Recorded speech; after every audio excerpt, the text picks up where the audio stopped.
Simen present time made big breaking ole স্বাগতম আৰু লৈ আহিছো এটা গুৰুত্বপূৰ্ণ খবৰ বিদ্যালয় কেৱল জ্ঞান আহৰণৰ থলিহে ৰাজনৈতিক নেতাৰ মঞ্চ নহয় আৰু ইয়াৰ পিছতে এতিয়া কঠোৰ হৈ পৰিছে তামিলনাডুৰ সভাপতি চৰকাৰ কিয়নো এতিয়াৰ পৰা বিদ্যালয়ৰ শ্ৰেণী কোঠাত সোমাব নোৱাৰিব কোনো ৰাজনৈতিক নেতা বা কৰ্মী তাৰ সমান্তৰালকৈ বিদ্যালয়ৰ প্ৰাংগণত কোনো ৰাজনৈতিক নেতা বা ৰাজনৈতিক দলে অনুষ্ঠিত কৰিব নোৱাৰিব কাৰ্যসূচী এইসমূহৰ বিৰুদ্ধে এতিয়া কঠোৰ হৈছে বিজয় থালাপতিৰ চৰকাৰ বিজয় থালাপতি মুখ্যমন্ত্ৰী হোৱাৰ পিছৰে পৰা কেইবাটাও ডাঙৰ ঘোষণা কৰিছে বা ডাঙৰ পদক্ষেপ গ্ৰহণ কৰিছে আৰু বৰ্তমান সময়ত শিক্ষাক লৈ যিসকলে ৰাজনীতি কৰে তেওঁলোকক লৈ এতিয়া কঠোৰ হৈ পৰিছে থালাপতি তাৰ সমান্তৰালকৈ স্পষ্টকৈ কৈছে এতিয়াৰে পৰা বিদ্যালয় চৌহদত অনুষ্ঠিত কৰিব নোৱাৰিব ৰাজনৈতিক সভা তাৰ সমান্তৰালকৈ বিদ্যালয়ৰ শ্ৰেণী কোঠাত সোমাব নোৱাৰিব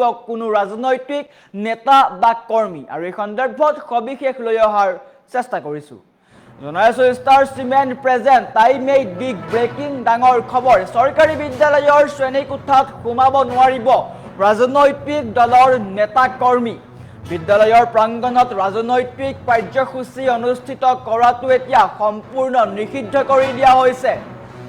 তামিলনাডুৰ টিভিকে চৰকাৰে ডাঙৰ সিদ্ধান্ত গ্ৰহণ কৰিছে আটাইতকৈ ডাঙৰ সিদ্ধান্ত গ্ৰহণ কৰিছে বুলি উল্লেখ কৰিব পাৰি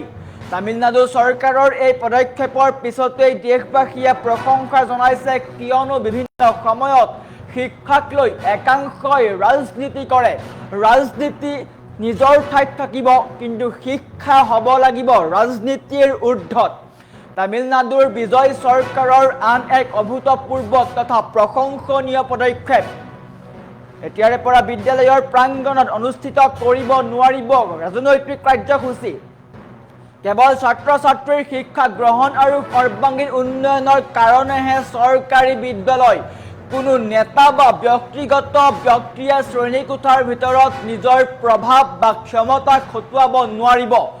তামিলনাডুত এই সিদ্ধান্ত গ্ৰহণ কৰা হৈছে চৰকাৰী বিদ্যালয়ত এতিয়াৰে পৰা সোমাব নোৱাৰিব ৰাজনৈতিক নেতা বা কৰ্মী তাৰ সমান্তৰালকৈ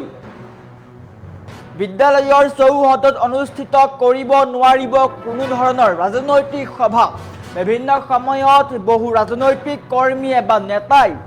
শিক্ষাক লৈ ৰাজনীতি কৰা দেখিবলৈ পোৱা যায় আৰু সেইসমূহৰ বিৰুদ্ধে বৰ্তমান সময়ত কঠোৰ হৈছে থালাপতি বিজয় মুখ্যমন্ত্ৰী হোৱাৰ পিছৰে পৰা কেইবাটাও ডাঙৰ সিদ্ধান্ত গ্ৰহণ কৰিছে আৰু বৰ্তমান সময়ত বিদ্যালয়ৰ তাৰ সমান্তৰালকৈ বিদ্যালয় আৰু ৰাজনীতিৰ মাজত থকা এই সম্পৰ্কক লৈ বৰ্তমান সময়ত কঠোৰ হৈছে কিয়নো বিভিন্ন সময়ত ৰাজনৈতিক নেতা কৰ্মীয়ে বিদ্যালয় বা বিদ্যালয়ৰ শ্ৰেণী কোঠা নিজৰ কামত খটুৱা দেখিবলৈ পোৱা যায় আৰু এইসমূহৰ বিৰুদ্ধে এতিয়া কঠোৰ হৈছে থালাপতি বিজয় উল্লেখ কৰিছে ৰাজনীতিতকৈ শিক্ষা ঊৰ্ধ্বত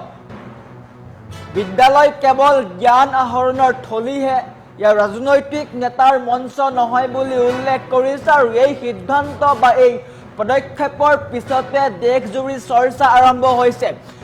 কিয়নো থালাপতি বিজয়ে বিভিন্ন সময়ত বিভিন্ন পদক্ষেপ গ্ৰহণ কৰিছে যি পদক্ষেপৰ ফলত এতিয়া দেশজুৰি হাহাকাৰ পৰিৱেশৰ সৃষ্টি হৈছে বিশেষকৈ ৰাজনৈতিক মহলত এতিয়া থালাপতি বিজয়ক লৈ চিন্তিত হোৱা দেখিবলৈ পোৱা গৈছে কিয়নো ইটোৰ পিছত সিটো ডাঙৰ সিদ্ধান্ত গ্ৰহণ কৰিছে পুৰণি পৰম্পৰা আঁতৰাইছে বুলি ক'ব পাৰি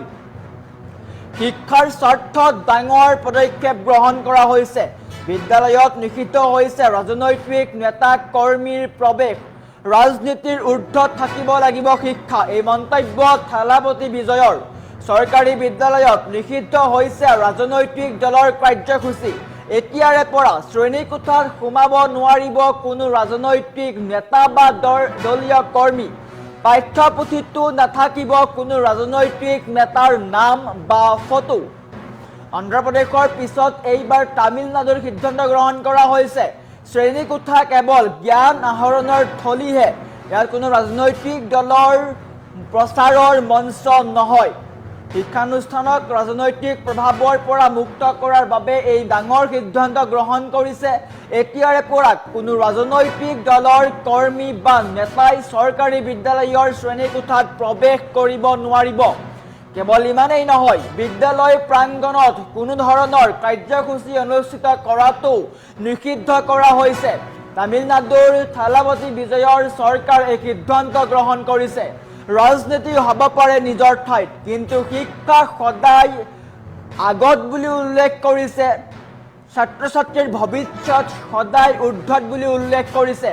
ছাত্ৰ ছাত্ৰীৰ ভৱিষ্যত সুৰক্ষিত কৰাৰ লক্ষ্যৰে তামিলনাডুৰ বিজয় চৰকাৰে গ্ৰহণ কৰিছে এই ইতিবাচক পদক্ষেপ। চৰকাৰী নিৰ্দেশনা অনুসৰি চৰকাৰী বিদ্যালয়সমূহ যাতে কেৱল ছাত্ৰ ছাত্ৰীৰ শিক্ষা গ্ৰহণ আৰু সৰ্বাংগীন উন্নয়নৰ বাবেহে উৎসৰ্গিত হয় তাক কঠোৰভাৱে নিশ্চিত কৰা হ'ব। কোনো নেতা বা ব্যক্তিগত লোকে শ্ৰেণীকোঠাৰ ভিতৰলৈ সোমাই গৈ নিজৰ প্ৰভাৱ খটুৱাব নোৱাৰিব। আৰু ইয়াৰ পিছতে এতিয়া দেশজুৰি চৰ্চা আৰম্ভ হৈছে, কিয়নো থালাপতি বিজয় ইটোৰ পিছত সিটো ডাঙৰ সিদ্ধান্ত গ্ৰহণ কৰিছে। আৰু বৰ্তমান সময়ত এই সিদ্ধান্তক লৈ এতিয়া চৰ্চা আৰম্ভ হোৱা দেখিবলৈ পোৱা গৈছে।